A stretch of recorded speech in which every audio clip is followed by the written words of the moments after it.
faut appuyer, faut appuyer comme dessus. toujours. Ouais. Il y a un truc qui ne marche pas dans les salles hyper technologiques, c'est les micros. Allô? Oui. Ça marche, ça c'est bon. Ah, ça s'est allumé, donc ça marche. Donc je recommence. Bonjour, bienvenue à tous. On est très heureux tous les quatre de vous accueillir aujourd'hui. Bien sûr, ça va être une grande séance, puisqu'elle va vous réserver le meilleur, puisque c'est le thème de la journée. Et c'est en tout cas un engagement de notre part. Je m'appelle David Guiraud, j'ai dirigé pendant plusieurs années des groupes de presse comme Les Échos, Le Monde aussi, aux côtés de mon camarade Éric Fotorino. Et aujourd'hui, je conseille plutôt des entreprises médias sur leur stratégie. Mais j'ai surtout la lourde tâche aujourd'hui d'animer ce débat, qui, je suis sûr, va être absolument passionnant. Alors, nous avons le plaisir aujourd'hui d'accueillir trois professionnels assez différents, mais qui ont tous des expériences tout à fait remarquables. Je vais commencer par mon voisin de gauche, Éric Scherer, qui est un évangéliste de l'Internet et des nouveaux médias. Il occupe actuellement de lourdes responsabilités à France Télévisions, où il est directeur de la prospective et de la stratégie numérique. Après avoir été directeur de la stratégie à l'AFP, rédacteur en chef par le passé, toujours pour l'AFP dans de nombreux pays, à Tokyo, à Washington, à Londres, et c'est d'ailleurs quand il était aux États-Unis et au Japon qu'il a commencé à percevoir, sans doute avant beaucoup d'autres, ce qui était en train d'arriver à notre métier. Il tient un blog que je vous recommande d'aller regarder, qui est très intéressant, qui s'appelle metamedia.fr. Bon, c'est un blog assez professionnel, mais tout à fait passionnant. Et pour finir, il a publié il y a quelque temps un ouvrage au titre un peu provocateur qui s'intitule « A-t-on encore besoin des journalistes ?» Manifeste pour un journalisme augmenté, ce qui est assez courageux d'un part d'un journaliste qui, en général, n'ose pas ce genre de titre. Voilà, Éric Scherer, c'est aussi l'homme qui a déclaré que la tradition n'était plus un business model, mais il en parlera tout à l'heure. Notre deuxième invité, Laurent Beccaria, c'est l'éditeur rebelle, fondateur des éditions des Arènes, fondateur de la revue 21, de la revue 6 mois, que vous avez sans doute croisé une fois ou deux, ou même beaucoup, tous les trimestres. C'est ce qu'on appelle un MOOC en français, c'est-à-dire la contraction de magazine et books, et qui est un modèle économique un peu particulier puisqu'il est distribué en librairie. Ce sont bien sûr des ouvrages d'enquête et d'investigation journalistique poussée. Alors, il a produit récemment un manifeste sur le journalisme de qualité à l'heure du numérique qui a été fortement repéré par l'ensemble de la communauté et qui a donné lieu à des débats assez soutenus sur le sujet. On y reviendra tout à l'heure. Laurent Beccaria est l'homme qui a écrit « Triomphe de l'info et misère du journalisme, la révolution numérique n'est pas celle que l'on croit ». Et pour finir, Éric Fotorino, donc, que vous connaissez, l'homme aux mille aventures, journaliste aguerri, écrivain reconnu, patron de presse. Il a dirigé Le Monde sous sa forme papier, mais bien sûr aussi sous sa forme numérique. Mais actuellement, il est surtout cycliste. Cycliste, comme vous pourrez le voir en regardant le prochain Tour de France, mais j'en dis pas plus. Il est l'auteur de nombreux romans que vous avez, j'espère, tous lus, de nombreux récits aussi, dont une passionnante plongée dans le monde de l'information intitulée Mon Tour du Monde. Vous voyez que là aussi, le cycliste n'est jamais très loin. Éric Fotorino est l'homme qui a dit « Le monde ne doit plus être une référence, mais une préférence ». Voilà, nous sommes ensemble jusqu'à 16 h. Ce que je vous propose, c'est que nos invités vont prendre la parole pendant 15 à 20 minutes pour leur laisser le temps de s'exprimer, contrairement à ce qui se passe en général dans les shows télévisés. Donc je vais essayer d'éviter de les couper tous les 3 minutes. À la suite de ça, bien sûr, on fera un petit échange entre nous ou entre eux. Et puis ensuite, bien sûr, vous pourrez poser toutes les questions que vous voulez, si on est toujours dans les temps, sachant que nous avons un panel d'étudiants qui a préparé un certain nombre de questions et qui aussi posera ces questions. Le thème de cet après-midi, vous le connaissez, c'est l'information accessible à tous et maintenant. C'est une vaste question et avant même de rentrer dans le vif du sujet, j'aimerais poser à chacun d'entre eux et qu'ils me répondent en 3 phrases. Pour vous, est-ce que le meilleur est à venir et en quoi est-ce que le meilleur est à venir? Laurent Beccaria. Je pense que pour les lecteurs, le meilleur est à venir parce qu'ils sont plus nombreux, plus cultivés et qu'ils ont accès à plus de sources d'informations. Pour la partie démocratique de la presse, ou des médias, je suis moins sûr, parce que je pense qu'on est dans une phase de transition et que les systèmes démocratiques ne sont pas adaptés pour l'instant à la mondialisation et à la révolution technologique. Et en ce qui concerne le journalisme, je pense que le meilleur est à venir, parce qu'il va pouvoir enfin se détacher de son avatar qui est en train pour l'instant de prendre trop d'importance, qui est la communication. Eric Fotorino. Moi, je suis perplexe devant cette toute petite question, dans la mesure où le meilleur est-il à venir? Il y a le mot avenir et nous construisons que des médias de présent. Et donc, je pense que le meilleur est à venir à condition que nous sortions du présent, que nous sachions avoir de la mémoire. Il me semble que nous créons beaucoup d'oubli et peu de mémoire, même si les mémoires technologiques sont de plus en plus sophistiquées. Et il me semble que nous n'avons pas toujours des horizons. C'est-à-dire, je crois qu'il est moins grave de se tromper d'horizon que de ne pas avoir d'horizon. Donc je crois que le meilleur sera à venir si nous savons adopter d'autres horizons. Eric, moi aussi, je serai optimiste et je pense que le meilleur est à venir, parce que ce qui est en train de se passer pour nous, pour le journalisme, dans les médias et grâce à Internet et grâce au numérique, c'est que nous sommes dans une nouvelle phase de démocratisation. Et cette nouvelle phase de démocratisation, elle arrive simplement 500 ans après une autre phase de démocratisation qui était celle de l'écriture. Aujourd'hui, c'est une phase de démocratisation, il y a 500 ans, c'était celle de la lecture, bien sûr, par l'imprimerie. Et aujourd'hui, c'est celle de l'écriture, par la prise de parole publique. Et je pense que, en tout cas, moi, je suis très optimiste sur le fait que le journaliste perd le monopole de la parole, il perd sa position de surplomb, sa position de magistère, il perd cette position de dire « je parle, vous écoutez », pour enfin engager une conversation avec le public. C'est la seule révolution marxiste qui ait fonctionné. Je propose souvent ce mot-là, c'est la seule révolution marxiste qui ait fonctionné, c'est-à-dire la prise de contrôle des moyens de production par ceux qui en étaient privés jusqu'alors, c'est-à-dire le public. C'est pire, c'est aussi la prise de contrôle des moyens de distribution. Tout le monde est devenu un média. Je ne dis pas que tout le monde est devenu un journalisme, mais tout le monde est devenu un média, et tout le monde demain va devenir ou aura sa propre chaîne de télévision. C'est en train de faire bouger les lignes, et pas que dans les médias. Je crois que tous les corps intermédiaires sont touchés par ce qui est en train de se passer, voire même les systèmes de représentation, et là c'est plus compliqué. Merci Eric. Avant de vous redonner la parole à chacun, je voudrais simplement, en quelques minutes, cadrer un peu plus précisément le sujet en vous rappelant quelques chiffres et faire quelques constats. Ces quelques chiffres sont les suivants. Si je prends le cas du journal Le Monde, il y a 10 ans, le journal Le Monde diffusait environ 400 000 exemplaires et avait un peu moins de 2 millions de lecteurs, puisque un exemplaire est lu par plusieurs personnes. Aujourd'hui, il est passé en dessous de 300 000 exemplaires en diffusion papier, mais il a plus de 10 millions de visiteurs uniques par mois qui donc sont en contact régulièrement avec ce qui est écrit dans ce journal, sachant que ce qui est écrit dans ce journal, c'est ce qu'écrivent des journalistes, mais aussi des experts et des blogs, et ça au travers d'outils que vous pratiquez tous, qui sont bien sûr l'ordinateur, mais aussi le téléphone, la tablette et tout ce qui est mobile. Il y a 10 ans aussi, Facebook, Twitter n'existaient pas. Il y a 10 ans, Google Actualité venait à peine de naître. Facebook en France, je parle sous le contrôle d'Eric, mais c'est à peu près 25 millions de membres. Twitter, c'est déjà 5 millions de membres, et Google Actualité, bien sûr, c'est énormément de visiteurs uniques. Il y a 10 ans, chaque média était sur son petit précaré, dans son territoire fermé. Les gens de la télé faisaient de la télé, les gens de la presse faisaient de la presse, les gens de la radio faisaient de la radio.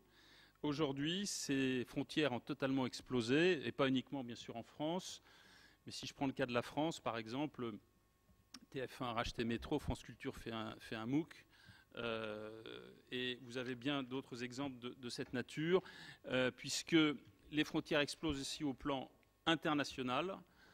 Le deuxième journal le plus lu aux États-Unis aujourd'hui, c'est The Guardian, qui est un journal typiquement anglais.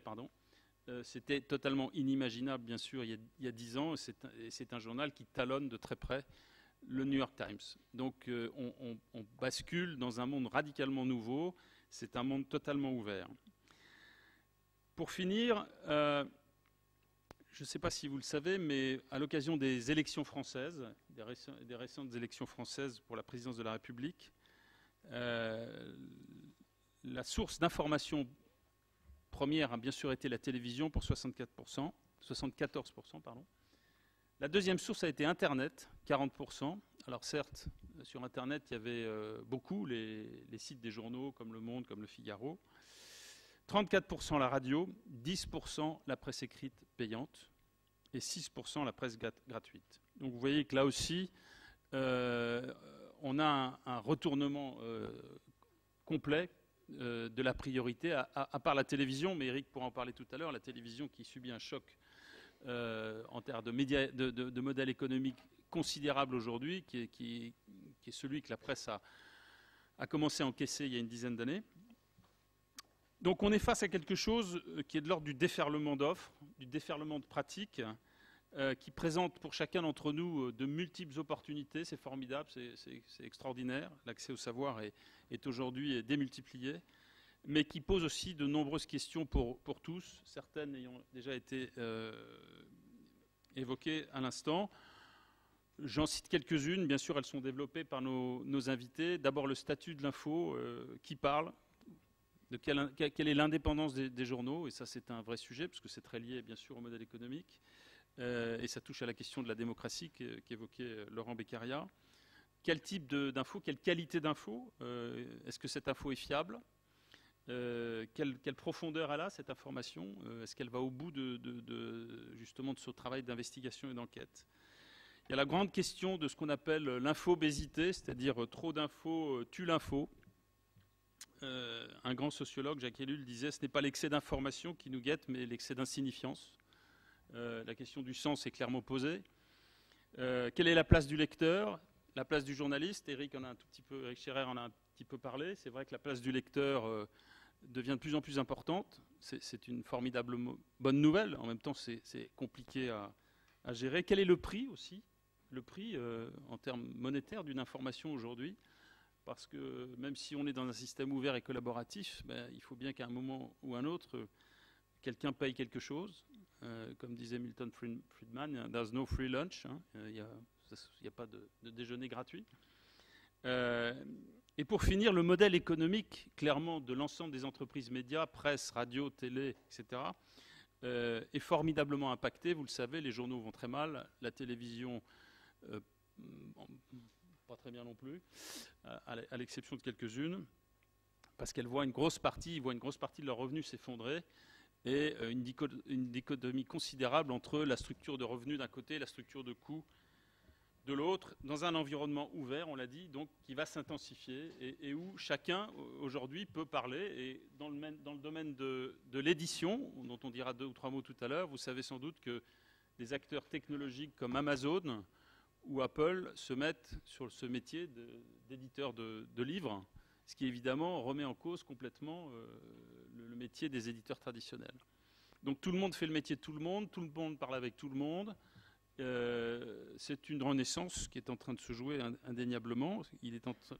Mais bon, on est dans ce que Gramsci a appelé la crise, c'est-à-dire un ancien monde qui se détruit, qui s'effondre, et un nouveau monde qui peine un peu à émerger, mais on est entre les deux. Donc c'est un peu normal que ce soit très inconfortable, et c'est aussi tout à fait passionnant parce qu'on est en train de dessiner les uns et les autres, enfin d'essayer de dessiner des choses nouvelles.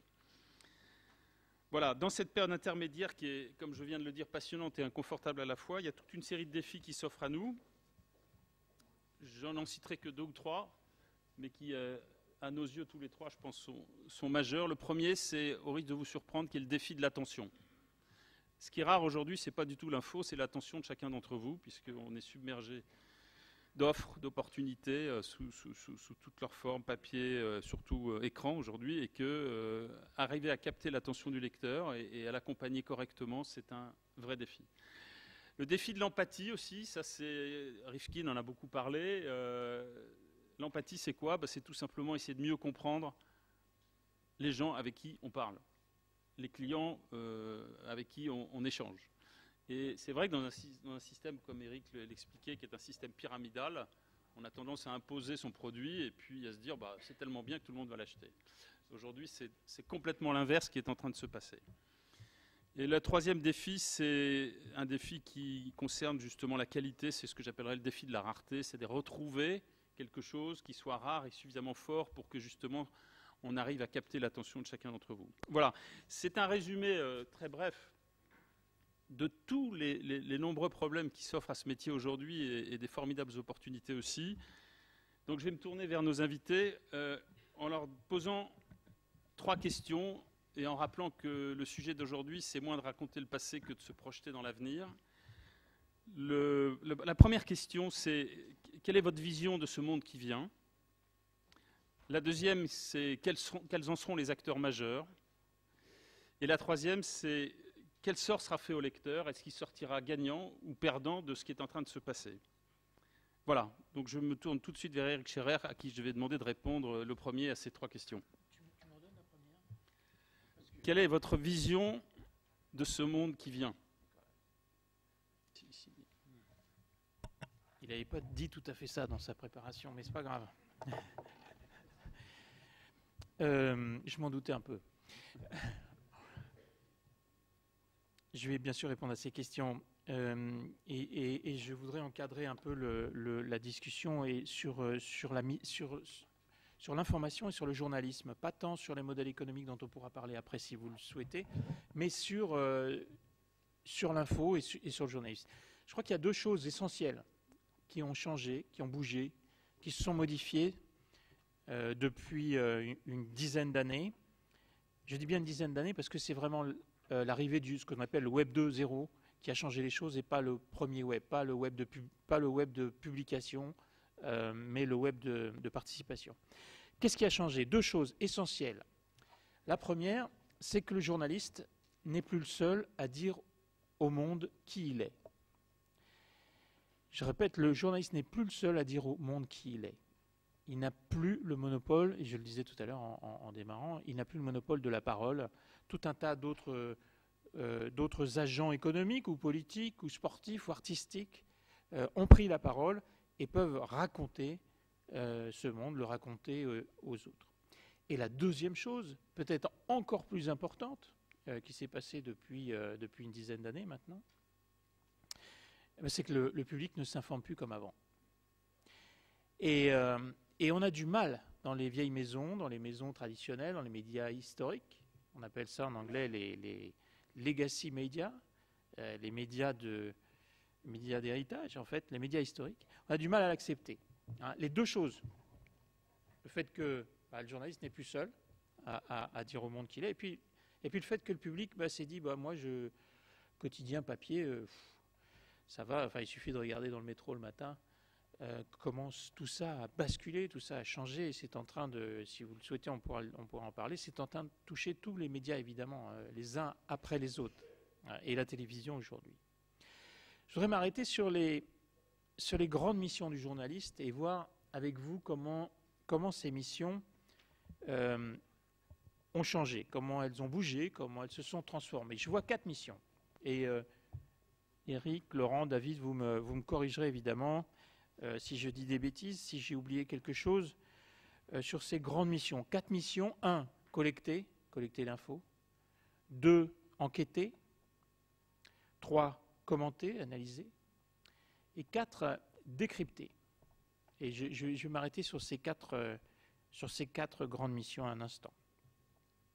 Parce que ces 4 missions, qui étaient jusqu'ici l'apanage incontesté, difficilement copiable des journalistes, ces 4 missions, elles sont en train, les unes après les autres, en fait, non pas d'être menacées, mais en tout cas d'être partagées. La première, arrêtons-nous un instant, la collecte d'informations, ça c'est clair, tout le monde le voit, tout le monde le sait, tout le monde le vit. Aucune rédaction aujourd'hui, aucune rédaction n'est en mesure de concurrencer les millions de téléphones portables qui sont dans la nature et qui vont collecter, qui vont témoigner de ce qui se passe. Et ils vont le faire, ces téléphones portables et ces propriétaires de téléphones portables, ils vont bien sûr le faire avant les journalistes. Aujourd'hui, Twitter, qu'on le veuille ou non, est bien la source principale de ce qu'on appelle dans notre métier les breaking news, c'est-à-dire les grandes infos qui sortent. Twitter, c'est une agence de presse mondiale, personnalisée, gratuite, en temps réel. Ça fait beaucoup. Et donc cette collecte, elle est faite par un petit peu tout le monde, tous les gens qui partagent, tous les gens qui prennent ces photos quand il arrive quelque chose, quand un personnage important parle, quand une grande compétition sportive se déroule, quand un concert a lieu. Et donc, je pense que vous serez d'accord pour dire que cette mission-là, elle est collectée. Encore une fois, je m'arrête un instant, mais cette collecte, un téléphone portable aujourd'hui, c'est difficile c'était difficile à imaginer il y a 10 ans. Un téléphone portable, c'est non seulement une caméra haute définition que vous avez dans la poche, mais c'est aussi une station de télé que vous avez dans la poche. C'est une station de télé qui est en mesure aujourd'hui de diffuser en direct sur Internet les images que vous êtes en train de prendre. C'est une sacrée disruption pour les médias classiques et en particulier pour le mien. La deuxième mission, c'est celle pour laquelle on a fait ce métier, c'est l'enquête, c'est l'investigation, c'est essayer de montrer des choses que d'autres veulent cacher, que d'autres veulent masquer. On a tous évidemment des exemples en tête. Cette mission, qui est l'un des piliers de nos démocraties occidentales, elle est aujourd'hui menacée. Elle est moins partagée que la collecte, elle est menacée. Pourquoi ? Parce que les ressources dans les médias traditionnels, dans les journaux, dans les chaînes de radio, dans les télés, dans les magazines sont en train de s'effondrer, littéralement s'effondrer. La plupart des rédactions ont perdu en 10 ans entre 25 et un tiers de leurs effectifs, donc de leurs ressources en journalistes. Des journalistes d'ailleurs à qui on demande de faire plus avec moins. Et c'est l'un des énormes défis de la profession. Ces enquêtes, ces investigations aujourd'hui, elles sont menacées, mais elles sont faites aussi par d'autres. Et c'est là que ça devient compliqué, un petit peu compliqué, parce qu'elles sont souvent faites aujourd'hui, et on le voit très souvent aux États-Unis notamment, elles sont faites par des fondations, elles sont faites par des unités éditoriales financées par des mécènes, elles sont faites par des ONG, dont il est difficilement possible de contrôler les agendas. Quel est l'agenda de cette ONG ? Pourquoi elle fait ça ? Pourquoi elle veut sortir cette affaire ? Pourquoi cette fondation est en train de nous raconter cette histoire ? En tout cas, jusqu'à présent, on avait une certaine confiance, on pourra peut-être en parler après, mais une certaine confiance dans le travail du journaliste à vouloir faire apparaître la vérité. Quand une ONG ou une fondation fait le même boulot, et elle le fait parfois très très bien, des tas de questions se posent. Donc cette deuxième mission, elle est menacée clairement, de moins en moins, et je pense que le service public ici a un rôle éminent à jouer dans l'enquête et l'investigation, mais probablement aussi les unités éditoriales qui arrivent à se financer ou à s'autofinancer, et on l'a vu avec Mediapart récemment. La troisième mission, c'est celle du commentaire. Le journaliste aime beaucoup commenter. Le journaliste, jusqu'à présent aussi, faisait intervenir dans ses papiers, sur ses plateaux de radio ou de télévision, des experts. C'était lui qui donnait la parole à l'expert pour que cet expert s'exprime dans les colonnes, dans ses colonnes ou sur son plateau. Or, ces experts, désormais, ont pris la parole. Ils se sont emparés de nos outils aussi, comme le public. Ils se sont emparés de nos outils de production et de distribution et ont ouvert des blogs et se mettent à afficher leur expertise, à la partager avec les autres et à s'exprimer. Et donc, on peut penser que cette mission de commentaires, eh bien, elle est comme la première, comme celle de la collecte, elle est partagée. Elle est partagée avec d'autres, puisque l'expert n'a plus besoin du plateau de télé, l'expert n'a plus besoin des colonnes du journal, ni de la radio pour dire. Et puis on a tous, je peux vous dire qu'en tant que journaliste, on le sait mieux que quiconque, on a toujours plus expert que soi dans son propre sujet, dans sa propre rubrique, et c'est une vraie nouvelle concurrence. Ça m'amène à la dernière fonction. Et alors ça, c'est un petit peu la lueur d'espoir. En tout cas, c'est plus qu'une lueur d'espoir, c'est ma conviction profonde. C'est que le futur, l'avenir, pardon, du journalisme réside dans cette dernière mission. Cette mission-là, elle est difficilement copiable. En tout cas, elle est difficilement copiable par le public. C'est la mission du journaliste professionnel. Aujourd'hui, celle qui reste, c'est la mission de vérifier l'information. C'est la mission de la trier. C'est la mission d'expliquer, d'éclairer, de décrypter, de donner du sens, si possible rapidement. C'est celle de donner du contexte, de donner de la perspective à ce qui est en train de se passer, c'est de dire pourquoi cet événement a lieu et de le dire vite, encore une fois. C'est d'offrir une grille de lecture, c'est d'offrir du contexte, c'est de servir de guide, et on pourra s'arrêter sur des exemples si vous le souhaitez, servir de guide et de référence dans un chaos. David a parlé d'infobésité. On est effectivement submergé toute la journée par un flot continu d'informations et de toute nature, d'informations vérifiées, pas vérifiées, de rumeurs, de choses plus ou moins vraies. Je pense que le journaliste professionnel aujourd'hui a une mission essentielle, c'est de réduire ce bruit. Et aussi de faire gagner du temps aux gens, pourquoi ne pas le dire aussi. Faire gagner du temps dans cette journée nouvelle, numérique, connectée en permanence. Je crois que les journalistes n'ont pas encore compris que leur audience était submergée d'informations de qualité inégale. Et que leur rôle, plutôt que de courir après telle ou telle chose, leur rôle, c'est plutôt de guider, d'amener de la valeur ajoutée, d'amener beaucoup plus de valeur ajoutée qu'avant. De ne pas copier les camarades ou de ne pas donner le lendemain dans un journal en papier ce que tout le monde sait depuis la veille sur l'Internet. Et donc, apporter du sens, apporter de la valeur ajoutée est, à mon avis, devrait être l'obsession permanente du journaliste d'aujourd'hui. Pour répondre plus précisément à David, je crois que oui, il y a évidemment des bonnes nouvelles et que le lecteur va sortir gagnant. Le lecteur, il profite aujourd'hui, le lecteur, l'internaute, le télénaute, le public, l'audience. D'ailleurs, l'audience, ce n'est pas forcément un bon mot pour ça. En tout cas, ce qu'on appelait avant l'audience, qui est un public actif, beaucoup plus actif. Oui, je pense qu'il est plus informé qu'avant. Il est mieux informé qu'avant. Il a plus de sources, il a plus de possibilités d'avoir des opinions ou des expertises diverses. Je pense que la transparence, je pense que cette transparence est en train de gagner du chemin et bien plus supérieure qu'avant. Je pense que du côté des médias, du côté du journaliste, ce sont aussi des bonnes nouvelles parce que tout simplement l'appétit d'information n'a jamais été aussi grand et que cet appétit d'information ne fait que grandir.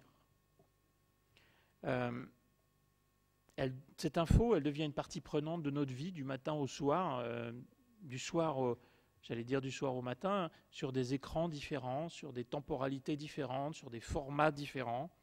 Je crois que pour les journalistes, et j'en suis convaincu, que le travail devient aussi beaucoup plus intéressant qu'avant.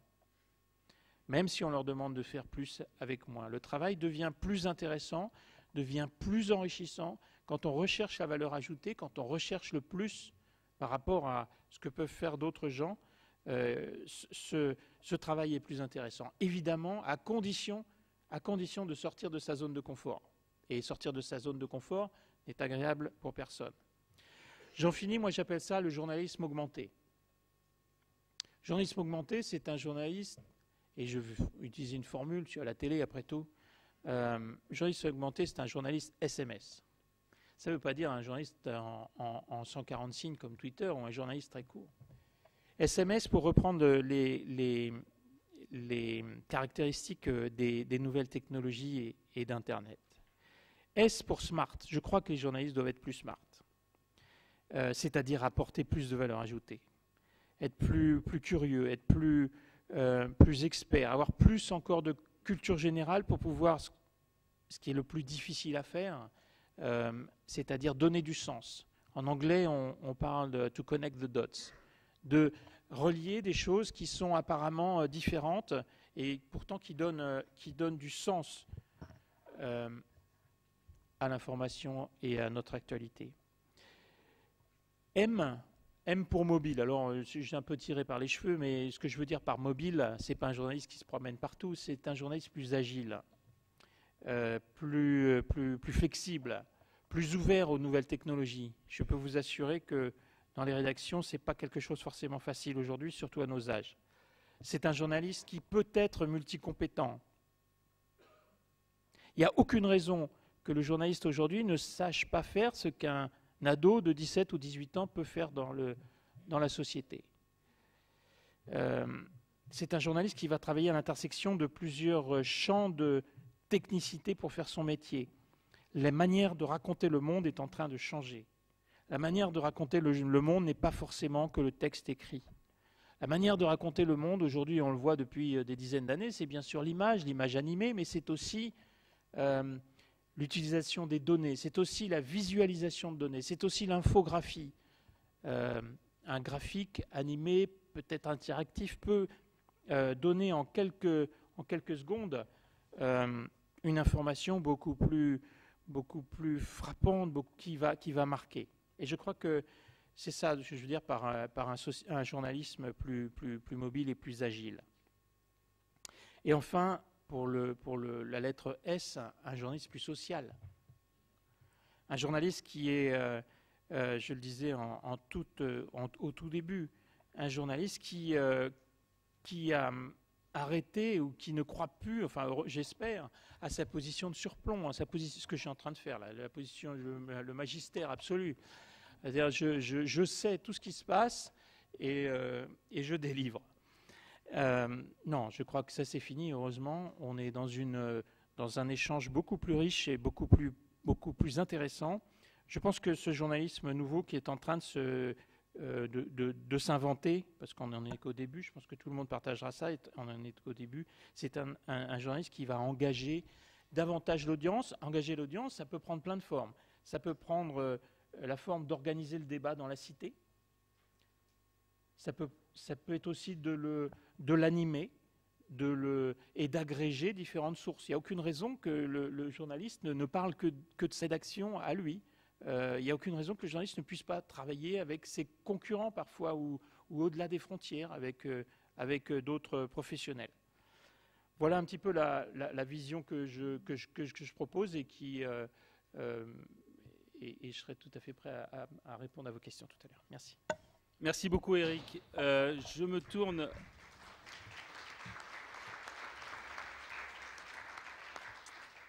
Je vais me tourner vers l'éditeur Laurent Beccaria pour avoir son point de vue, modérateur ou amplificateur de ce qui vient d'être dit, qui est quand même aussi un constat. Donc bonjour à tous. Donc moi je voudrais commencer par raconter une histoire tout simple pour savoir qui vous parle, parce que France Télévisions vous connaissez, Le Monde vous connaissez aussi, et les livres d'Éric, mais la revue 21 ou ce qu'on a fait, vous ne savez pas d'où je parle et qui vous parle. Donc je vais raconter une histoire qui est une histoire d'artisan, une histoire qui a commencé il y a 5 ans par une rencontre, une histoire d'amitié entre deux personnes. Moi j'avais une petite maison d'édition, on était 10-12 à l'époque, et j'ai édité le livre d'un grand reporter du Figaro qui s'appelle Patrick Saint-Exupéry, qui à l'époque était au Figaro, et qui est quelqu'un qui depuis l'âge de 19 ans a toujours vécu en dehors de chez lui, à couvrir à peu près tous les conflits de la planète pendant les 25 dernières années. Et c'est quelqu'un d'assez étonnant. Eric Fotorino, dans un critique d'un de ses livres un jour, a dit que c'était quelqu'un qui avait l'œil absolu comme d'autres ont l'oreille absolue. Et c'était une très jolie formule. C'est un personnage assez extrêmement intègre et qui aime les autres, qui aime boire et qui sait le raconter. Et donc, comme ça arrive parfois dans ce métier, on est devenus amis, on est partis en vacances ensemble et on a eu une envie commune qu'on a transformée en un projet. On s'est rendu compte qu'on aimait une famille d'auteurs, des auteurs de romans comme Emmanuel Carrère, par exemple, qui a une manière de raconter, de faire des fictions à partir du réel, des grands reporters, Joël Fell, Florence Aubenas, vous en connaissez un certain nombre, des auteurs de bande dessinée, pour ceux qui connaissent le photographe, ou Joe Sacco, qui est un Américain, des photoreporters. Et on s'est dit, toutes ces familles de gens qui ont la même manière de raconter le monde à hauteur d'homme, de raconter des histoires, et bien si on les mettait ensemble, et peut-être qu'on aurait une famille de lecteurs. Et donc on est parti dans ce projet qui s'est monté très vite, en quelques mois. Les auteurs nous ont suivis, les libraires nous ont suivis aussi, parce que finalement, la difficulté, c'est que ça coûtait très cher, parce qu'envoyer des gens pendant plusieurs semaines quelque part, faire que de l'inédit, des bandes dessinées, des photos, tout ça, ça coûte de l'argent. Et il y a deux manières de faire, hein. Soit vous comptez sur les lecteurs et la publicité, et à ce moment-là, la publicité vous demande ce qu'ils appellent du rédactionnel contextuel, c'est-à-dire du rédactionnel qui va avec leur publicité, ou bien ce que vous comptez sur les lecteurs. Et donc nous, on a parié sur les lecteurs, on est parti en librairie, et on a sorti cette drôle de revue qui s'appelle 21, et qui est une revue sans publicité, qui fait 210 pages, avec que des histoires au long cours, parfois sur une dizaine de pages, avec donc de la BD, de la photo et du texte. C'était une histoire c'était un pari osé, puisque à l'époque, en librairie, il n'y avait pas une revue qui dépassait les 1000 exemplaires de vente. Et les gens autour de nous ne nous donnaient pas beaucoup de chance. Et je sais qu'on avait tiré 40 000 exemplaires. C'était au mois de janvier 2008. Et au moment où la revue est sortie, je sais que c'était un jeudi, dans le jour qui précède et le jour même, j'étais quasiment sûr qu'on allait avoir non pas un échec, mais ça allait être tellement spectaculaire comme bid qu'on n'oserait plus ressortir pendant quelques semaines, puisqu'il y en avait eu une interview sur France Inter le samedi précédent d'un quart d'heure. Le matin, il y avait eu un petit truc sur France Info. Il y avait un interview grand comme ça, 3 questions dans Libération. Bon, moi, je suis éditeur et je sais qu'avec ce type de médiatisation, il est très difficile de vendre. Il faut parier sur le bouche à oreille. Et en plus, on était mal tombé. C'était la semaine où c'était un de ces moments de médiatisation très fort où Sarkozy avait officialisé sa liaison avec Carla Bruni, et qu'elle avait donné une grande interview à l'Express, et il y avait, tous les journaux ne parlaient que de ça, il y avait des unes partout. Ils ont fait une vente historique d'ailleurs à ce moment-là. Et nous, on avait une couverture sur la Russie, que du reportage, 15 €, 25 000 exemplaires en librairie.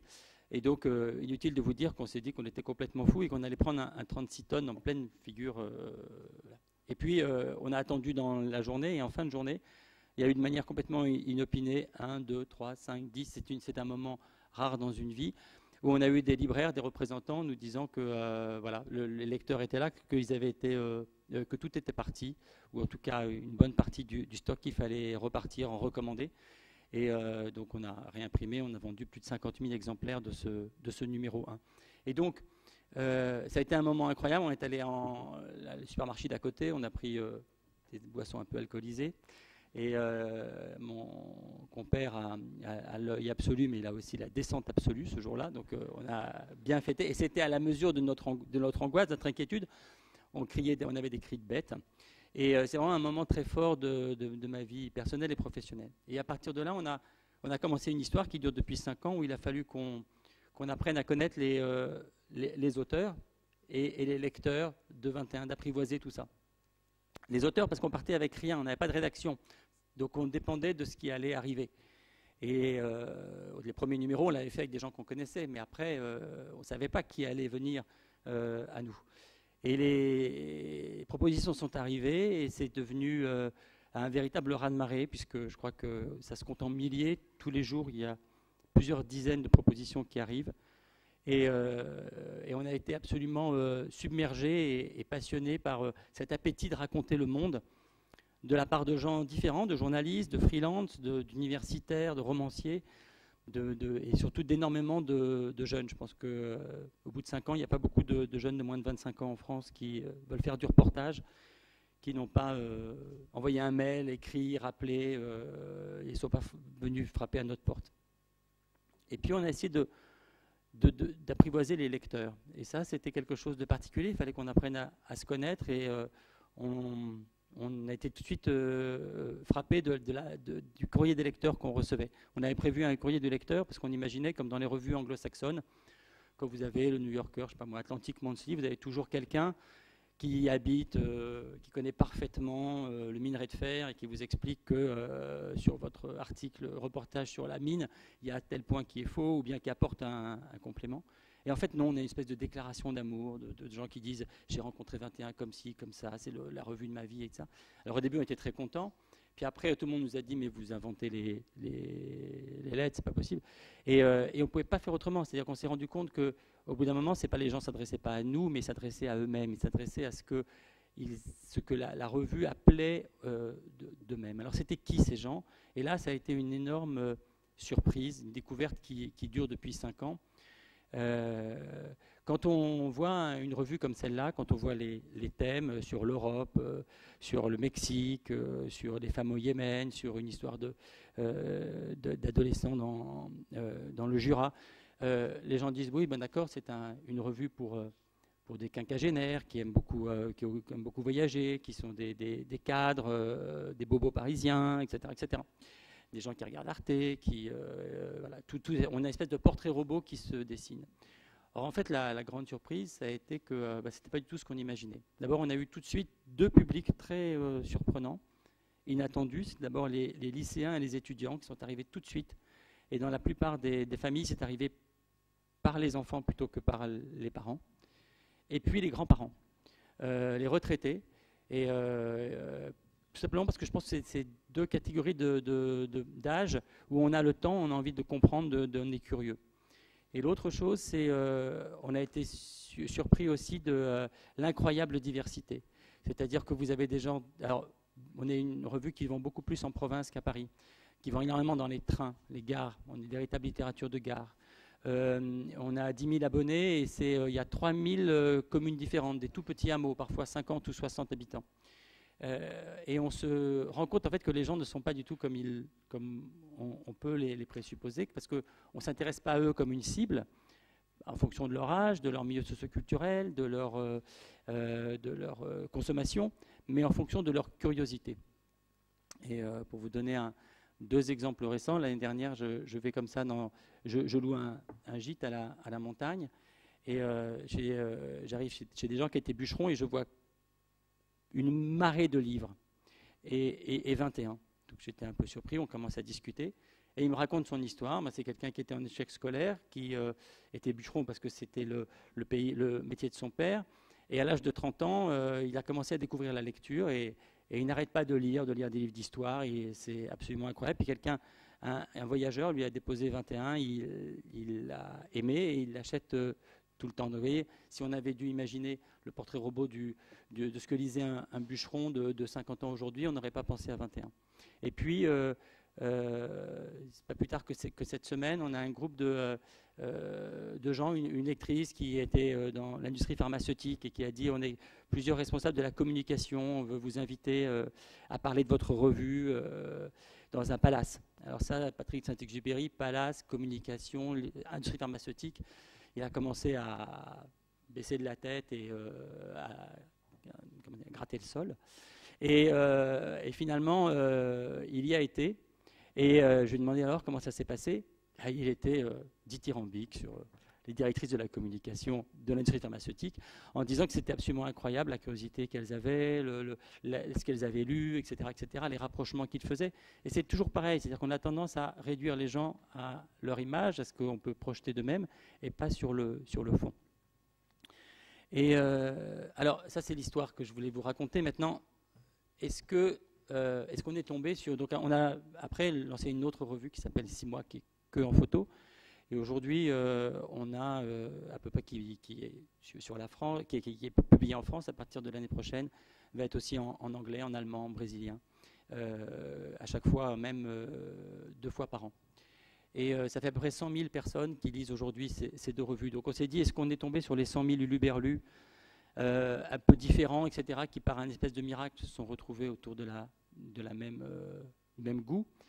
Et en fait, je ne crois pas, parce qu'en fait, les lecteurs ont beaucoup plus changé, on ne s'en est pas rendu compte. Et quand on regarde un tout petit peu les choses, on se dit que d'abord, les lecteurs n'ont jamais été aussi nombreux.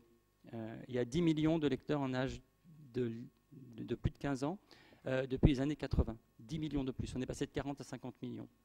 Les lecteurs n'ont jamais été aussi cultivés. Si vous prenez en 68, il y avait à peu près 20% d'une classe d'âge qui était bachelier. Aujourd'hui, c'est 65%. Le nombre d'étudiants a été multiplié par 2. Si vous prenez la fréquentation du théâtre, multiplié par 2, des musées, des expositions, plus un tiers. Les livres, on dit que les gens ne lisent plus. Le nombre de livres achetés a été augmenté de 50% les 10 dernières années. Édition pour la jeunesse, 3 fois plus de livres depuis 30 ans. Il y a l'éditrice d'Harry Potter, l'heureuse éditrice dans cette salle, et elle peut en témoigner. Donc en fait, vous voyez, c'est beaucoup plus cultivé qu'avant. Les lecteurs n'ont jamais été aussi ouverts sur l'étranger.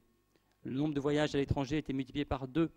Le nombre d'étudiants qui passent une partie de leur scolarité à l'étranger, c'est 20%. Quand on arrive au niveau du master, c'est 50%. Donc c'est un changement capital. 2,5 millions, 3 millions de Français qui vivent à l'étranger, plus tous les Français qui ont un parent ou deux ou de la famille à l'étranger. C'est une ouverture capitale. Et puis les lecteurs n'ont jamais été aussi connectés. Éric Chéret en a parlé. Dans les décennies, ça a commencé depuis 2000. En 2000, vous aviez 200 000 Français qui étaient à la DSL. Aujourd'hui, c'est 20 millions. Il y a 13,5 millions de smartphones qui ont été vendus l'année dernière, pardon, pas la semaine dernière, pas encore, et 3 millions de tablettes aussi. Donc, ça fait des lecteurs qui sont complètement différents de ceux qu'ils étaient il y a encore 20 ans. Et je crois que dans les 20 dernières années, le grand rendez-vous manqué de la presse, c'est avec ses lecteurs. C'est-à-dire que la presse traditionnellement travaillait sur un modèle qui était fondé sur la publicité, puisque 70-80% des quotidiens et des hebdomadaires étaient fondés sur des recettes publicitaires et des petites annonces. Et quand le marketing est arrivé, enfin en tout cas quand l'informatisation a permis au marketing d'avoir ses armes de combat, on a vu se développer ces phénomènes de cibles, de cadeaux. Vous savez, vous vous abonnez à l'Express et vous recevez des écrans plats, des machins, etc. Même Le Monde, ça m'avait frappé à un moment donné, il y a 3 ans, on allait sur le site du Monde, il y avait les offres flash, et en fait, il y avait une espresso, un machin, et puis plus un quotidien. Mais c'était d'abord les cadeaux qui étaient mis en avant. Tout ça, c'est le marketing qui s'est développé. Et on est passé comme ça sémantiquement, on a changé. C'était un titre, c'est une communauté d'hommes, de femmes qui font des journaux, qui font des radios, etc. On est passé à des marques. On est passé des lecteurs à des consommateurs d'informations. Patrick Saint-Exupéry raconte comment au Monde, il a vu arriver, au Figaro, pardon, il a vu arriver ce qu'il appelle les petits hommes gris, les black men, et les gens plus en costume qui arrivaient, les gens du commerce, de la finance, et qui petit à petit ont pris le pouvoir. Et je crois qu'ils ne se sont pas rendus compte à quel point leurs lecteurs avaient changé, et quand ils n'étaient pas réductibles à leur consommation, qu'ils étaient capables qu'ils attendaient autre chose. Et quand le haut débit est arrivé, la presse s'est dit qu'il fallait qu'elle aille chercher la publicité sur le net, et les lecteurs qui étaient partis beaucoup sur le net aussi. Et elle s'est lancée à fond dans le numérique avec l'idée qu'elles allaient pouvoir convertir leur modèle. Et là, ça ne se passe pas du tout comme ça. D'abord, il y a eu la convergence de tout, puisque les radios maintenant sont filmées, les télévisions vont sur Internet et font du film, tout ce qu'a raconté David Guiraud. Donc, une espèce d'énorme production. Que les rites, les habitudes cognitives que nous avons sur Internet ne sont pas du tout les mêmes que sur papier. Et la crise du journalisme, c'est un peu qu'on veut faire rentrer des ronds dans des carrés, quoi. Ça ne marche pas comme ça, ça ne se transforme pas comme ça. Alors, maintenant, quoi? Alors, d'un côté, je crois que d'un côté, on a l'info gratuite, et là, je suis entièrement d'accord avec ce qui vient d'être dit, on n'a encore rien vu. Il y a 300% d'augmentation de consommation d'informations depuis 20 ans de la part d'un Américain moyen, et c'est encore rien par rapport à ce qui arrive. Et il y a quelque chose qui se développe qui est à la fois un hypercapitalisme et une économie du partage. À peu près toutes les entreprises rentables qui sont rentables sur le net, c'est une confusion complète entre journalisme, communication. Le journal, il y avait un article dans Les Échos il y a 10 jours qui était très étonnant sur un journal économique qui s'appelle Forbes aux États-Unis, qui marche très bien. Et qu'est-ce qu'ils ont fait? Ils ont réduit la rédaction, ils ont fait travailler plein d'experts, de gens extérieurs dedans. Ils ont dopé à mort le marketing de leur site. Et puis maintenant, il y a les entreprises qui écrivent directement des articles. Ça s'appelle du branding content.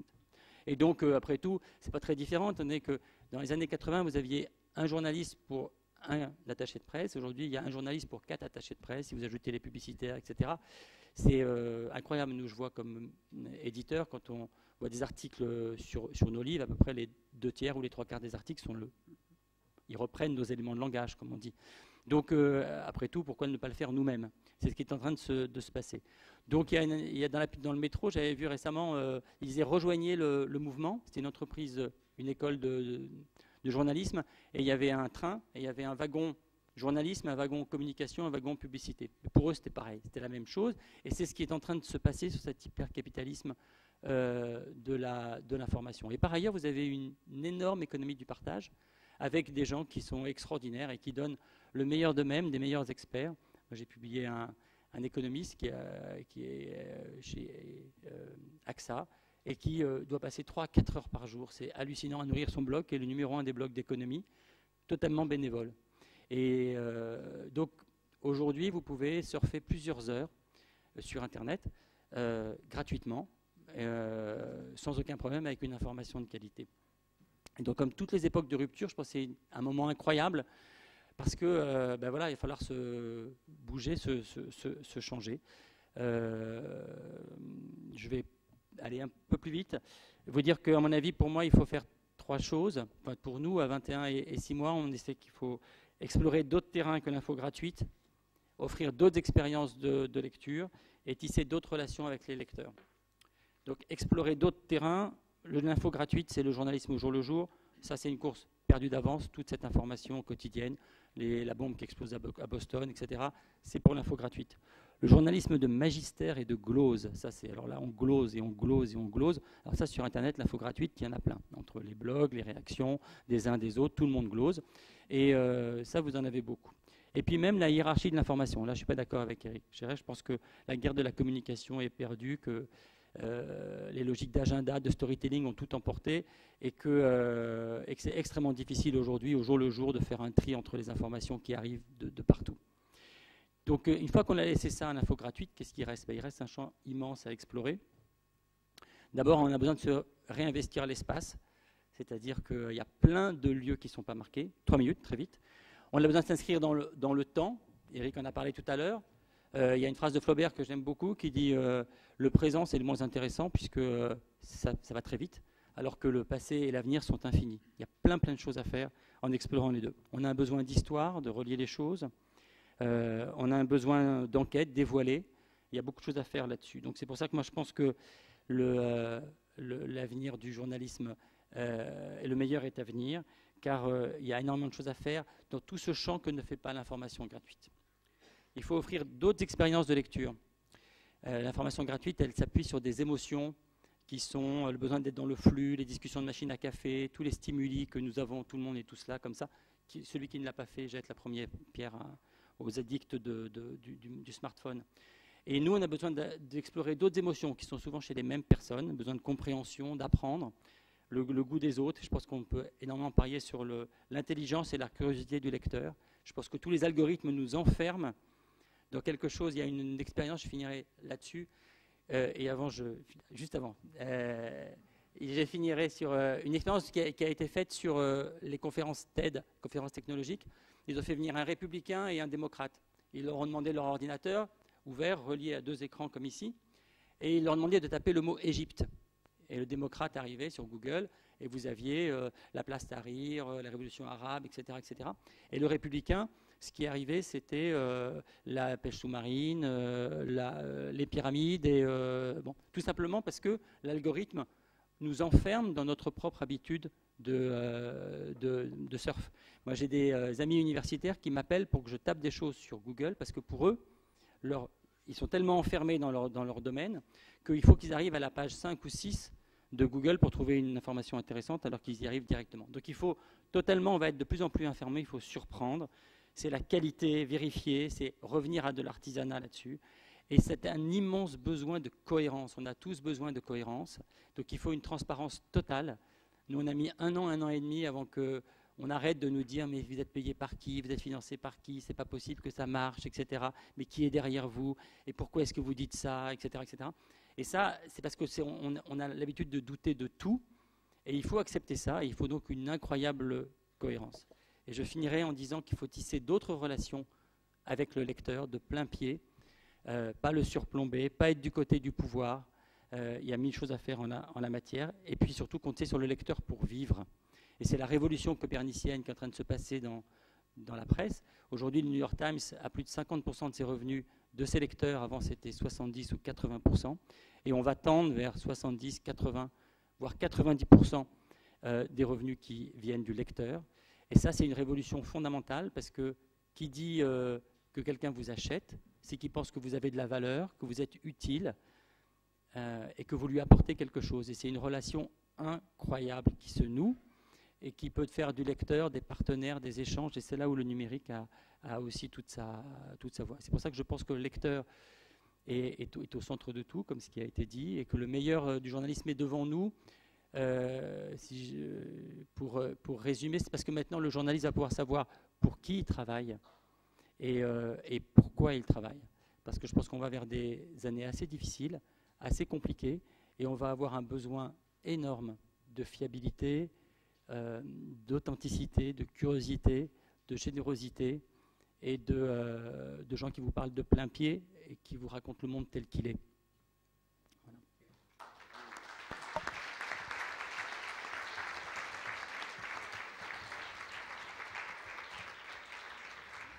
Merci Laurent pour cette belle aventure qui en fait ne fait que commencer, qui nous a amené bien sûr à déraper terriblement sur l'horaire, mais c'est pas grave, les aventures c'est comme ça.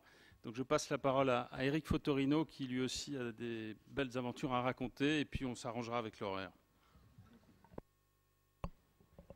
Merci David, bonjour à vous toutes, à vous tous.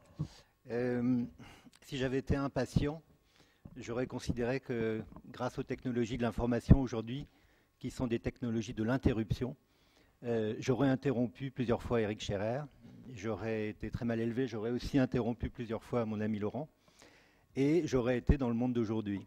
Parce que l'information aujourd'hui, ce n'est pas apprendre, c'est être interrompu dans l'apprentissage de l'apprentissage. Et je crois que ce que je veux vous dire cet après-midi, dans les quelques 12 minutes que m'octroie généreusement le président Guiraud, c'est que depuis 30 ans que je pratique ce métier, je l'ai toujours pratiqué très vite, mais je n'imaginais pas, quand je suis rentré dans un quotidien du soir où on était à 7 h du matin dans la petite nuit, rue des Italiens, et qu'on bouclait le journal 3 heures plus tard, après avoir débité 35 tonnes de papier, qu'un jour je devrais aller encore plus vite. Et ce que je voudrais essayer de vous expliquer sur le monde qui vient, sur le monde que je vois, je partage largement pas mal de choses qui ont été dites évidemment par Éric Scherrer et par Laurent Beccaria, en particulier le fait que pour moi, si le journalisme change de forme, évidemment, il ne change surtout pas de sens.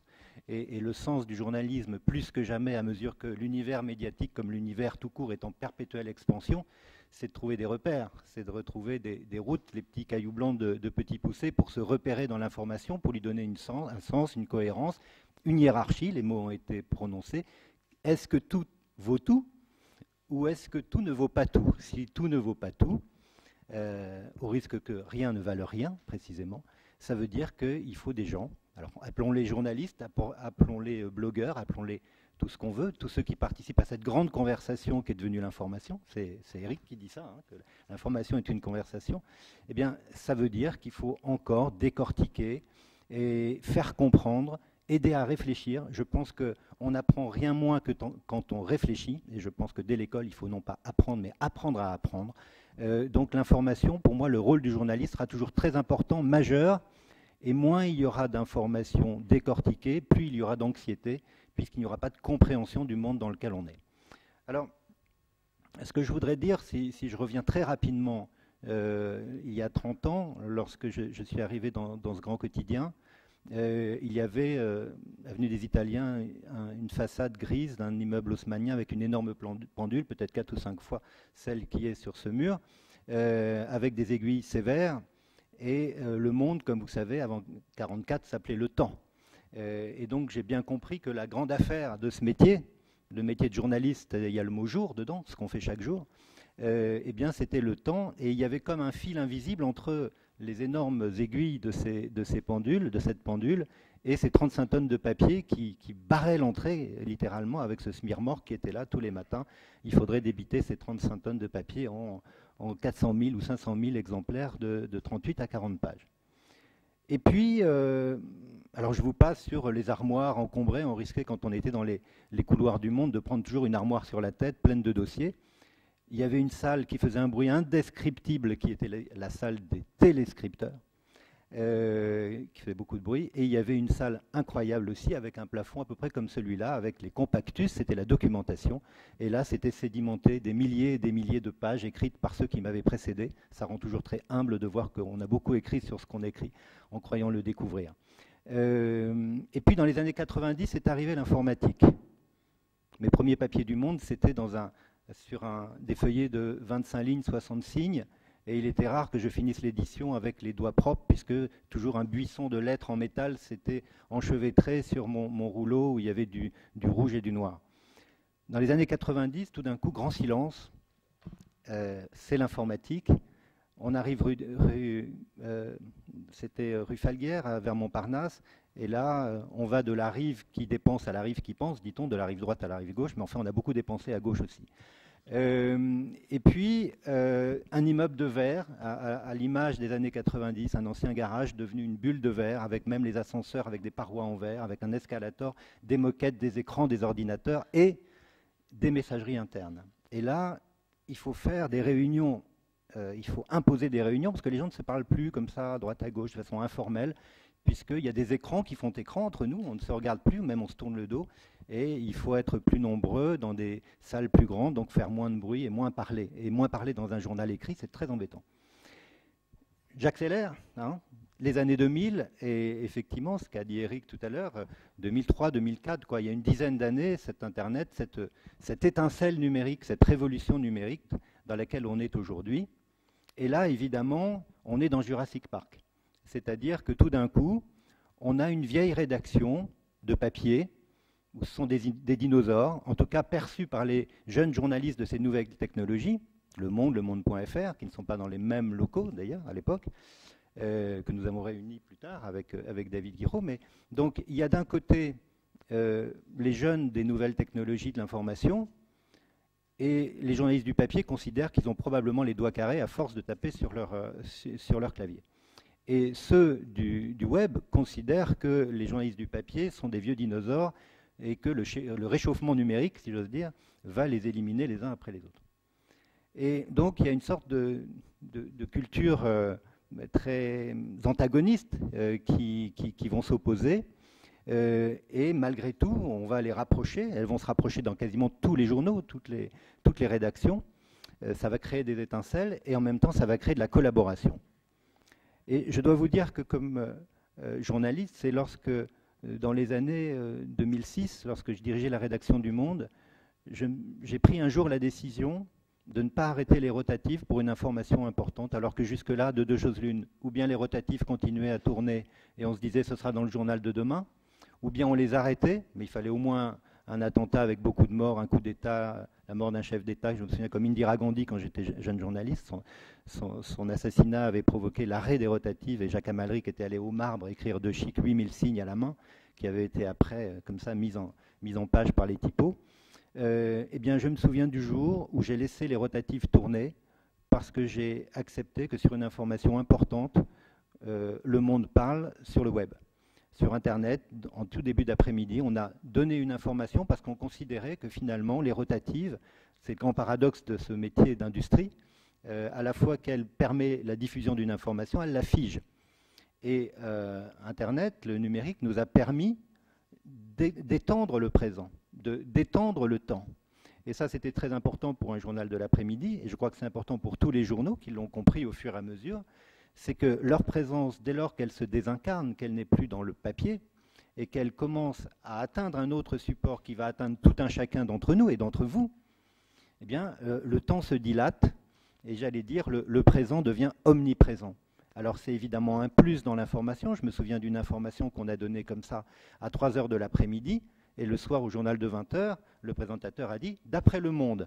Mais si les gens achetaient Le Monde ou regardaient Le Monde qu'ils avaient entre les mains, ce n'était pas du tout dans le monde dont ils parlaient. Alors de quel monde parlait-il? Eh bien, il parlait d'un monde qui était un autre monde, mais qui était le même monde, qui était le monde virtuel, qui était le monde numérique. Donc je pense que depuis ces années, 2003-2004, nous vivons dans deux mondes, dans deux temps, qui sont le temps d'un support qui est d'une vitesse relative, j'allais presque dire qu'il est de l'ordre de la lenteur, et puis un temps qui est le temps de l'accélération, sachant que je crois qu'à venir, puisque la question qui nous est posée, c'est de savoir vers où on va, eh bien, je pense que l'avenir, ça va être cette capacité à organiser ce qu'on appelait dans nos classes de grammaire la concordance des temps.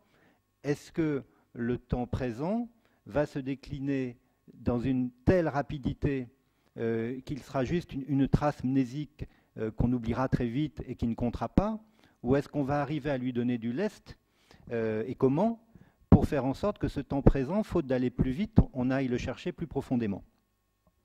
Donc je crois qu'il y a là l'enjeu majeur de l'information de demain, c'est-à-dire comment sortir du présent omniprésent, c'est-à-dire recréer de la mémoire, recréer de la référence, savoir que quelque chose qui est arrivé aujourd'hui est peut-être arrivé déjà hier ou avant-hier, mais ça souvent on ne le sait pas. Recréer du relief dans le plat, c'est-à-dire que si vous tapez une occurrence sur Internet, je ne connaissais pas cet exemple égyptien qui est passionnant, mais vous créez n'importe quelle occurrence sur Internet, je vous mets au défi de savoir très vite qu'est-ce qui est plus important, qu'est-ce qui est plus vrai, qu'est-ce qui est de l'ordre de l'analyse, de la rumeur, du fait vérifié. Donc ça veut dire que le numérique ne hiérarchise pas. C'est à vous d'aller chercher cette hiérarchie si vous avez vous-même les outils intellectuels, culturels, etc., pour pouvoir discerner ce qu'il y a le bon grain de livret. Donc je pense que l'évolution, le monde qui vient, on est encore dans l'année Darwin a passé il y a quelques années, mais on est encore dans du darwinisme. Vous savez, la théorie de l'évolution, c'est que des espèces ont péri, et les seules qui ont résisté, c'est qu'elles ont muté, c'est-à-dire qu'à un moment donné, quelque chose dans leur organisme a fait qu'elles ont pu résister ou au grand chaud, ou au grand froid, ou à d'autres éléments venus de l'extérieur. Bien, moi, je pense que les médias de demain et les acteurs de demain, puisque c'est aussi une des questions qui est posée, quels seront les acteurs demain? Je pense qu'il y aura bien sûr des grands groupes de presse qui auront fait, j'allais dire, comme la sidérurgie des années 70. Vous savez, vous vous souvenez, la sidérurgie des années 70, elle est à la fin des hauts fourneaux, ces grandes grèves, et puis tout s'arrête. Et puis finalement, elle renaît sous une autre forme dans les années qui viennent, avec les aciers spéciaux, les métaux intelligents, les alliages. Eh bien, je pense que pour moi, les médias de demain, ceux qui arriveront à s'en sortir dans cet océan très troublé de l'information, sont ceux qui arriveront à construire les meilleurs alliages, c'est-à-dire ceux dans lesquels il y aura bien sûr du papier, du web, des smartphones, des tablettes, évidemment. Mais j'irai plus loin que ça. Je crois qu'il y a une analyse assez paresseuse aujourd'hui qui domine, qui est de dire finalement le papier est foutu parce qu'il y a le numérique. Mais je crois que si le papier est foutu, ce n'est pas à cause du numérique. C'est parce que le papier n'a pas été capable de réinventer son offre éditoriale en fonction de la présence d'un média surpuissant qui s'appelle en effet le numérique, qui peut tout, mais qui ne peut pas vous permettre de tout comprendre. Et donc je pense que l'alliage auquel je pense, c'est que de la même manière que la lumière a besoin de la nuit, je pense que la vitesse a besoin de la lenteur. Et je crois donc que l'évolution vers laquelle on va aller, ce sera de construire des médias. Alors, excuse-moi Laurent, je pense en effet des marques de médias. Pourquoi? Mais pour moi, l'idée de marque n'est pas une question bassement mercantile. Une marque, c'est comme un phare au milieu de la mer. On va savoir que cette lumière qui vient de là, de ce phare-là, elle va m'emmener dans une passe qui me permettra de rentrer au port plutôt qu'aller m'effondrer dans les rochers. Je parle aux marins à côté de moi. Moi qui ai toujours le mal de mer, mais enfin c'est une manière de montrer à David que quand même je suis toutes ces questions-là. Autrement dit, des marques de presse, ça veut dire quoi? Ça veut dire que, et d'ailleurs, 21 est une marque. Même si tu ne veux pas, c'est une marque. Je veux dire par là qu'il y a une image attachée à des valeurs d'un titre qui vont faire qu'à un moment donné, on va dire oui, ce que je vais lire là, je vais acheter ce journal ou je vais aller sur ce site parce que je sais que là, il y aura les bons filtres, les bons tris, ceux qui n'auront pas justement mélangé les hiérarchies, mais fait des vraies hiérarchies. Et par ailleurs, je vais trouver de l'intérêt, c'est-à-dire quoi? Du plaisir, de la surprise et de la compréhension. Je vais vous prendre 3 exemples. qui sont évidemment que je jette pour que mes petits camarades les détruisent ou les contestent. Mais aujourd'hui, dans la France de 2013, il y a un journal qui s'appelle Le Canard enchaîné, qui n'a pas de site internet à ma connaissance, ou alors il y a juste en miroir sa une, illisible, il n'a pas de publicité, et c'est un journal qui continue, bon an mal an, à augmenter sa diffusion, et en papier, et dans les kiosques, et dans les abonnements. Pourquoi ? Parce qu'à mes yeux, il y a un contrat de lecture qui a été passé, qui est de dire en gros, sous une allure un peu ricanante, satirique, on va vous donner des informations qui dérangent, et on ne va pas se tromper. À partir du moment où 99,5% du contrat de lecture est rempli, eh bien les lecteurs considèrent non pas que le canard les intéresse, parce que plein de choses nous intéressent qu'on n'achète pas, c'est que le canard, ils en ont besoin. Ils considèrent que ce journal-là, une fois par semaine, ils ont besoin d'aller l'acheter. Et ils vont aller en kiosque pour aller l'acheter, ils vont peut-être faire des kilomètres pour aller l'acheter. Si je prends un journal comme The Economist, qui n'est pas le journal le plus sexy du monde, hein, d'abord pour nous Français, il est écrit en anglais, mais au-delà de ça, il a une vision très particulière, très ciblée du monde, une vision libérale, etc. Il l'affirme avec quelques paradoxes, mais c'est toujours bien d'avoir des paradoxes quand on est très libéral. Eh bien, The Economist, à la fois sur le papier et sur son site internet, progresse tout le temps. C'est un des grands succès de la presse. Pourquoi ? Parce que chaque semaine, il offre une vision intelligente du monde. On ne la partage ou pas, mais ce qui est intéressant, c'est qu'en fonction de nos convictions, nos propres convictions, on peut les ajuster à celles de gens dont on considère qu'ils ont une vision intelligente du monde, et on ne se confronte pas à une idéologie, on se confronte à une intelligence. Et puis, si je prends le New Yorker, qui est un journal aussi qui est de moindre diffusion, qui a un historique un peu différent, ce qui est très intéressant dans un journal comme le New Yorker, c'est de voir comment le réel est appréhendé par la fiction. Et depuis toujours, le New Yorker a été une voix aux États-Unis pour dire l'Amérique, et pour dire aussi le reste du monde, à travers autre chose que l'information, mais qui apprend énormément de choses sur le monde tout en mettant en avant la fiction. Alors, pour répondre à la dernière question que nous posait David sur en quoi le lecteur sortira-t-il gagnant ou perdant ? Moi, je pense qu'effectivement, le gain pour le lecteur, c'est l'abondance d'informations. Évidemment, souvenez-vous le mot de Mauriac, dans les années 50, il disait, il y a un crime, c'est le crime de silence. Et il parlait justement de ces journalistes qui auraient préféré changer de métier parce qu'ils ne pouvaient pas parler des rapports sur la torture en Algérie ou sur plein de choses.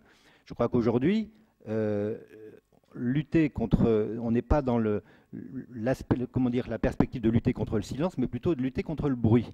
Donc effectivement, il faut diminuer le bruit et le rationaliser, organiser le désordre d'une certaine manière. Donc ça, je pense que les lecteurs seront gagnants aussi longtemps qu'il y aura des médias capables d'organiser le désordre, de le hiérarchiser, de le décrypter. Ensuite, je pense qu'il y a la dimension du plaisir, le plaisir de la lecture, le plaisir de quelque chose de bien fait, et je rejoins le mot artisanal que dit Laurent, bien sûr, je crois que c'est un artisanat, le journalisme, ce n'est pas des machines. J'ai appris que des machines faisaient des articles aussi, hein. Il y a des articles qui reprennent des données et hop, ils font des articles. Je pense que là, on sort un peu de la dimension humaine de ce métier. Et puis, il y a l'effet de surprise, c'est-à-dire que le web ne nous surprend jamais. On va chercher quelque chose et il nous répond, bien ou moins bien. Dans un journal, on peut apprendre quelque chose sur la une ou sur la couverture, mais on ne sait pas tout ce qu'on va découvrir dans un journal. Ça veut dire qu'il y a cet effet de surprise qu'on va aller chercher. Et je pense que le lecteur, il faut toujours lui donner cette surprise. Quand on écrit un roman, on ne sait pas ce qu'il y aura dans la page d'après. Quand on feuillette un journal, on ne sait pas, on peut tomber sur des choses auxquelles on ne pensait pas. Et je pense qu'il y a un journaliste de non-événement qui est aussi important que le journaliste d'événement. Pour terminer sur la satisfaction du lecteur, je dirais un mot quand même. Je ne suis pas, loin s'en faut, neurobiologiste ou cognitiviste, mais je sais quand même que la manière dont on apprend l'information aujourd'hui, dont on a accès à la connaissance, modifie probablement notre cerveau. C'est-à-dire que ce sont toujours les mêmes aires qui travaillent quand on lit un livre ou quand on lit sur Internet. C'est exactement les mêmes, rigoureusement. Vous faites une cartographie de votre cerveau et vous aurez les mêmes aires qui sont stimulées. En revanche, les aires qui sont stimulées, lorsqu'elles le sont avec des ordinateurs et des écrans, elles le sont sur un mode épileptique. C'est-à-dire qu'elles le sont sur un mode où on crée une excitation qui est de l'ordre du process, vous n'allez pas chercher une information pour avoir la réponse, vous allez chercher une information pour suivre un process. Et vous n'allez pas stocker la connaissance, vous allez en chercher une autre. Et ce qui est intéressant, c'est que les nouvelles technologies stimulent la capacité à chercher, moins qu'elles stimulent la capacité à assimiler et à comprendre ce qu'on a trouvé. À tel point même que très souvent, on cherche, mais après, on ne sait plus ce qu'on cherchait parce qu'on allait chercher d'autres choses en cascade. Et donc, je pense qu'à fortiori, probablement que, peut-être je vois des enfants au premier rang, des jeunes enfants, leur cerveau n'est probablement pas exactement le même que le mien, de même que celui d'Homo erectus n'était pas celui du sapiens. Quand on était à quatre pattes, on ne pouvait pas avoir les mains libres pour plus tard écrire. Mais ce qui est certain, c'est que nos cerveaux vont changer, notre appréciation et notre appréhension de la connaissance va changer, et que je pense que dans ce long moment que citait David tout à l'heure, que dit Gramsci, où ce qui doit mourir n'arrive pas encore à mourir, et ce qui va naître n'arrive pas encore à naître, eh bien dans ce moment-là, je crois que les médias seront à notre image, c'est-à-dire à la fois des médias de l'accélération, et l'accélération va continuer, mais aussi des médias du ralentissement et de l'approfondissement, pour faire en sorte qu'on sera encore en prise avec le monde qui s'invente sous nos yeux. Voilà, merci beaucoup.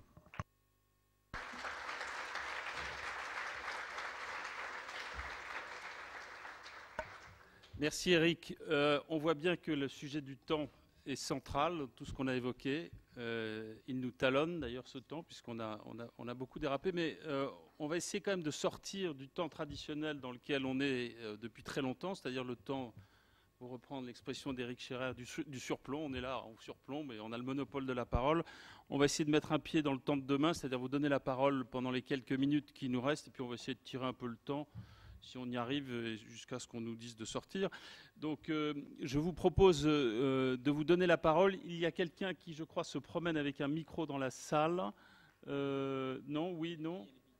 Ils sont où les micros? Ils sont sur les tables. Bon, donc, on a des étudiants qui vont poser des questions, mais je leur donnerai la parole après une première question de la salle, sauf si, monsieur, je vous en prie. Jean-Baptiste Marquette, l'Institut d'astrophysique de Paris, chercheur à l'Institut d'astrophysique de Paris. Je voudrais donner un petit éclairage, un petit témoignage. Très court, s'il vous plaît. Hein. Oui. De ce qui a été dit, là, j'ai noté quelques expressions qui m'ont paru tout à fait fondamentales et les replacer un peu dans l'expérience que j'ai de l'autre côté du câble Internet, à la fois en tant que citoyen, mais aussi en tant que professionnel. Et en particulier, moi, ce qui m'a paru important, c'est ce qu'a dit M. Fotorino sur le fait que le journalisme change de forme, mais surtout pas de sens. Malheureusement, je constate trop souvent qu'en négligeant la forme, il perd du sens.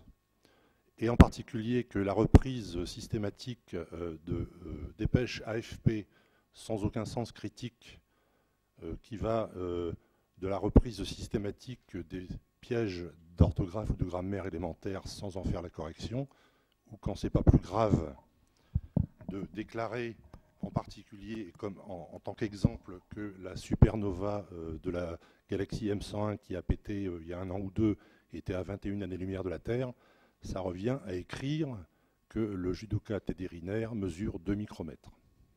Ceci est un exemple. Donc, et la question ? La question, en fait, c'est plutôt une supplique que j'adresse aux journalistes, puisque j'ai ces derniers temps eu énormément, en tant que lecteur, de déception sur le contenu comme sur la forme de beaucoup d'articles du journal Le Monde qui, effectivement, à mes yeux, reste une référence et devrait devenir une préférence.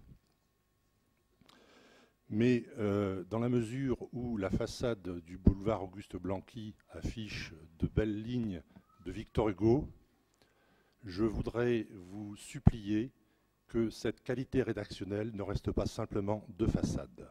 Merci, monsieur. On va passer à une question pour les étudiants.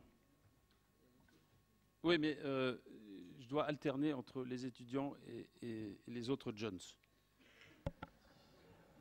Bonjour, Kadjari Vincent donc pour l'Épithèque. J'aurais une question à Eric Fotorino. L'information n'est-elle pas trop abondante et intrusive de nos jours? Peut-on parler d'une indigestion d'informations? Je pense que sur ce sujet, vous aurez aussi avantage à entendre l'autre Eric de cette table qui a plus que théoriser sur l'infobésité qu'on lui doit. Hein, je pense que tu as crédité, Eric, sur cette notion. Disons que, bien sûr qu'aujourd'hui, on a créé, peut-être c'est la première fois dans l'histoire de l'humanité, que nous créons des outils qui nous dépassent en termes de capacité à produire de l'information. Jusque-là, on pouvait avoir le sentiment qu'on pouvait maîtriser à peu près toute l'information et le flow et le flux d'information, pas le stock, mais le flux, ça, hein, la manière de la pousser. Aujourd'hui, effectivement, on est dans un trop-plein, mais je dirais plus dans un trop-plein au sens de la banalisation. C'est-à-dire que si on avait un trop-plein de qualité, on pourrait se dire qu'après tout, on choisit entre deux qualités, ce qui n'est pas si mal. C'est comme s'il y a des bons films ou des mauvais films. Si vous avez plein de bons films, après tout, c'est pas trop grave. Si vous avez que des navets, c'est embêtant. Eh bien, je crois que le problème, c'est qu'on a trop de mauvaises informations. On a la montée de l'insignifiance, la perte de sens. Si tout d'un coup, une vidéo la plus regardée, c'est un chat qui se casse la gueule dans une salle de bain, dans une baignoire, ça n'a pas beaucoup d'intérêt. Bon, et donc, si vous voulez, cette perte de sens fait qu'aujourd'hui, on vit dans un vaste copier-coller. Tout le monde se répète, tout le monde se copie, et quand il y a une erreur, cette erreur devient dupliquée. Voilà, donc pour vous répondre, je pense que oui, c'est pourquoi, encore une fois, j'affirme que le journalisme est un métier d'avenir, même si les entreprises de journalistes ont des difficultés, mais c'est un métier d'avenir, parce qu'il y aura toujours besoin de décortiquer et de donner ce sens qui manque. Alors, j'ai une question à gauche, mademoiselle ou madame. Je vais être rapide, bonjour. Moi, j'aimerais comprendre pourquoi aujourd'hui il y a un enchaînement si fort de sujets buzz médiatiques. On va parler pendant 3 jours de Cahuzac, puis on va passer aux attentats de Boston.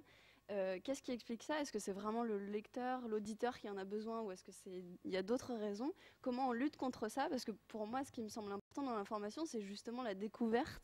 Et c'est pour ça, à mon avis, que la revue 21, Oui Demain ou d'autres revues comme ça ont un succès aujourd'hui.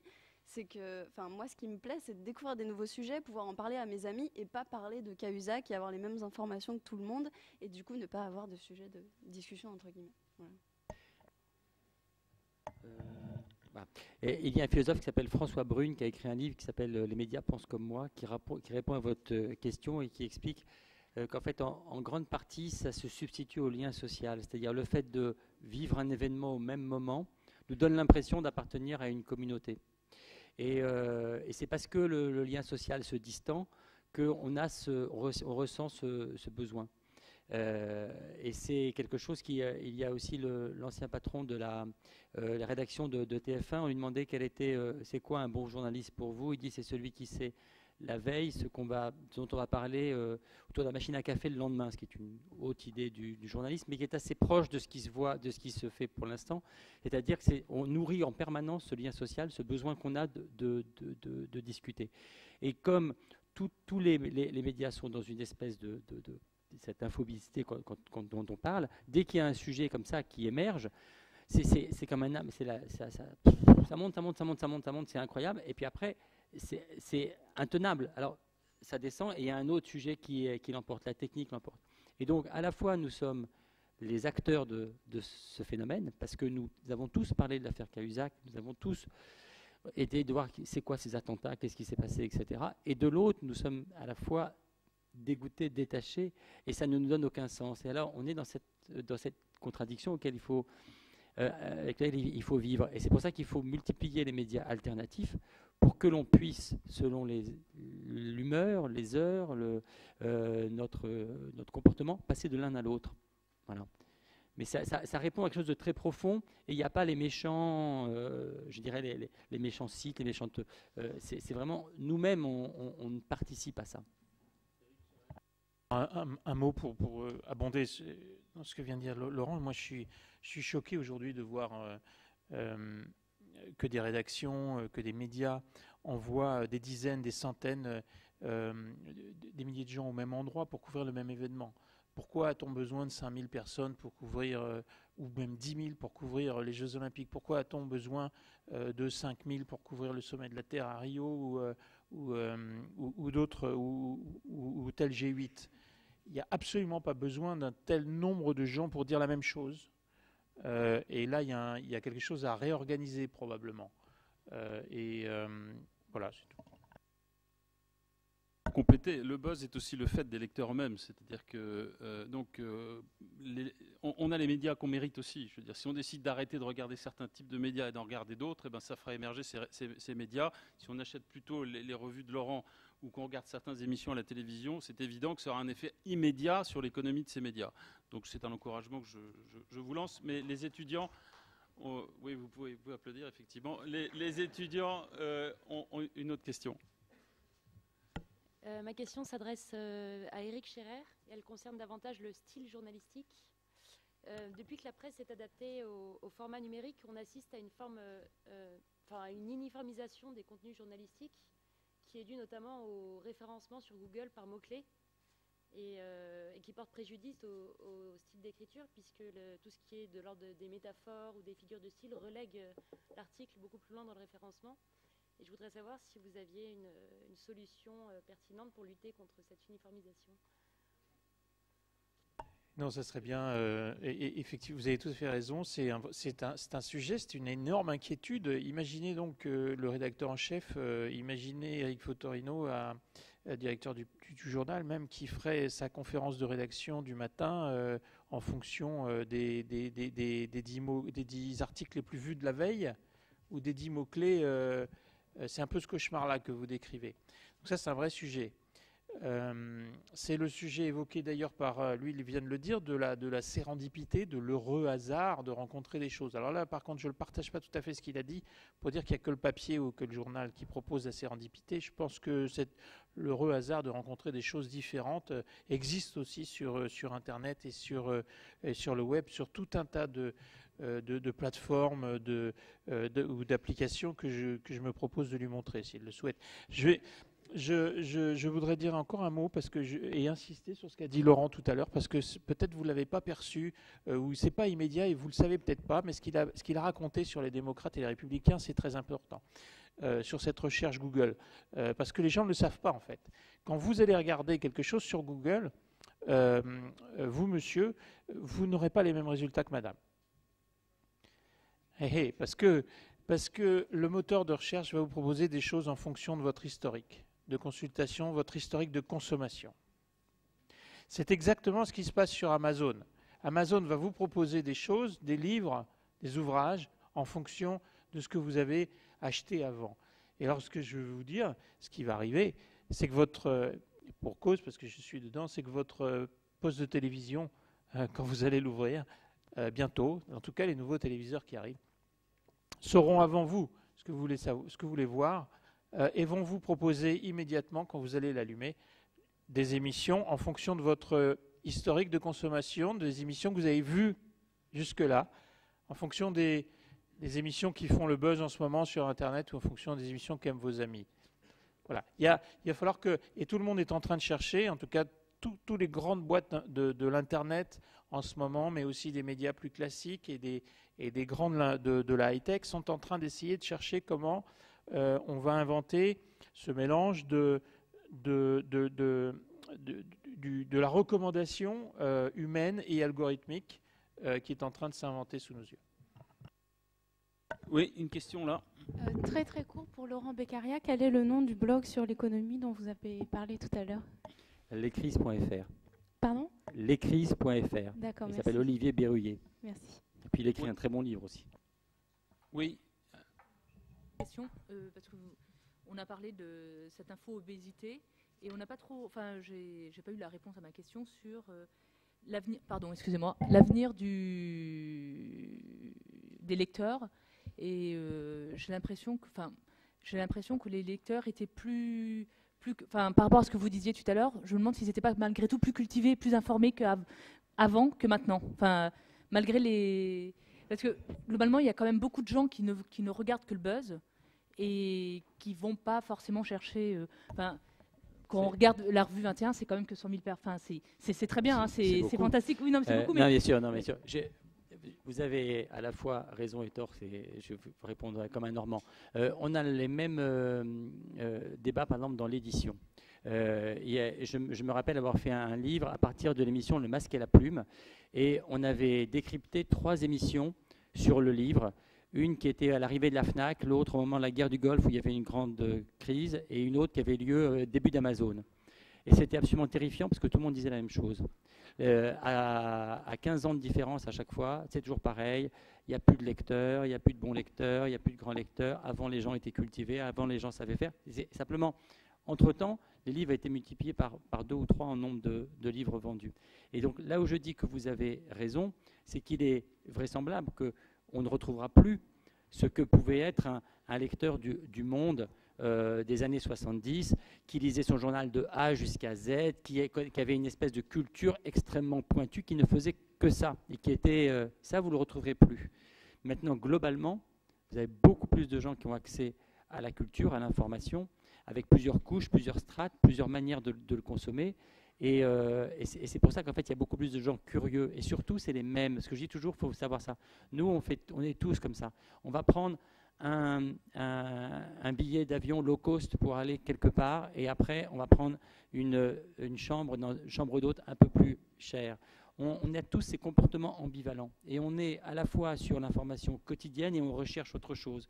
On est sur un domaine qu'on connaît très bien, et de l'autre, on va aller regarder les images de chats qui tombent dans les baignoires. Et je crois que l'erreur est de penser les gens comme étant des personnes complètement différentes. Or, il faut mieux essayer de savoir, on est tous un tout, on a des émotions multiples, et voilà, il faut penser les choses globalement. Merci à tous. Je voudrais juste terminer par juste une phrase de Michel Serres qui, je crois, concerne notre métier et concerne ce qu'on vit aujourd'hui. C'est qu'il dit une chose très juste, qui dit l'essentiel aujourd'hui, c'est pas de s'adapter, mais d'inventer. Donc il faut qu'on invente, nous éditeurs, une nouvelle manière de faire des journaux, et vous lecteurs, une nouvelle manière de les lire. Je vous souhaite une bonne fin d'après-midi.